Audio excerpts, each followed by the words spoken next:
Hello everyone, আসসালামু আলাইকুম। সবাই কেমন আছেন? আমরা আলহামদুলিল্লাহ ভালো আছি। দেখুন মাশাআল্লাহ কি সুন্দর সুন্দর সবজি আমার ছাদ বাগানের ভিউয়ার্স। খুবই চমৎকার সবজিগুলো, একদম টাটকা। তো আমার মাঝে মাঝে মনে হয় আমি অনেক ভাগ্যবান যে এত সুন্দর সুন্দর সবজি আমার ছাদ বাগানে হয়ে থাকে ভিউয়ার্স। দেখুন কি চমৎকার সবজিগুলো। তো বেগুন, সিম দেখুন কি টাটকা, সিমগুলো একদম সতেজ। টমেটো, কাঁচা পাকা টমেটো দেখুন কি সুন্দর, একদম দেশি টমেটো।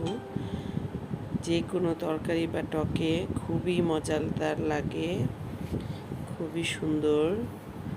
কলমি শাক, পেঁয়াজ কলি আর আলু শাক ভিউয়ার্স। তো সবাই ভালো থাকবেন। আল্লাহ।